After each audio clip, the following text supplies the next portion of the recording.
এই রাজ্যে 2011 সাল থেকে 2025 সাল তৃণমূল সরকার চলছে। সেই সরকার কি ধর্ষকদের প্রশংসা দেয়, ধর্ষকদের উজ্জীবিত করে, ধর্ষকদের প্রশ্রয় দেয়? প্রত্যেকের জন্য 10 সেকেন্ড। দেখুন, আজকে সর্বসমক্ষে তৃণমূল কংগ্রেসের নেতার মুখোশ খুলে গেল। এরা কেউ তৃণমূল নয়, কেউ তোলাবাজ, কেউ ধর্ষক, কেউ চোর। তৃণমূলের মুখোশ পরে ঘুরে বেড়ায়। শুনুন, দুদিন আগে উড়িষ্যা থেকে একটা চোর ধরা পড়লো, 25 লক্ষ টাকার সোনা চুরি করেছিল। সে হচ্ছে বিজেপি ধর্ষক। আরে বলতে দিন, তার মানে পুরো বিজেপিটাই চোর।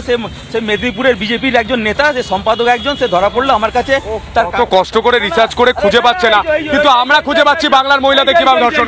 এই যে তার সাথে, এই যে তার নামে ধর্ষণ, তার জন্য ধর্ষণটা ছোট হয়ে গেল। কোথায় বলা হয়েছে? কি বলছেন? কোনখানে বলা হয়েছে? মমতা বন্দ্যোপাধ্যায় বলেছিল ধর্ষণ ছোট বলা হয়েছে। মমতা বন্দ্যোপাধ্যায় বলেছিল। কথা বলবেন না। কি বলেছিল? হাসখালিতে কি বলেছিল? হাসখালিতে কি বলেছিল? বলেছিল মেয়েটা প্রেগন্যান্ট ছিল কিনা দেখতে হবে। মেয়েটা প্রেগন্যান্ট ছিল কিনা দেখতে হবে। না না, সন্তুদা, মূল কথা হচ্ছে তৃণমূলের বট গাছ থেকে চারা গাছ সবটাই দর্শকে ভর্তি। ওপরে অনুব্রত মণ্ডল, নিচে মনোজিৎ মিশ্র। তুমি একটু ভালো করে দেখো, খুব পরিষ্কার করে দেখো যে ওই যখন অনুব্রত মণ্ডলের মুখ থেকে ওই পুলিশের স্ত্রী এবং মাকে নিয়ে অকথ্য ভাষায় কথা বললো, সেই সময় তৃণমূলের ছাত্র পরিষদের এক নেতা ফেসবুক লাইভে এসে মহিলাদের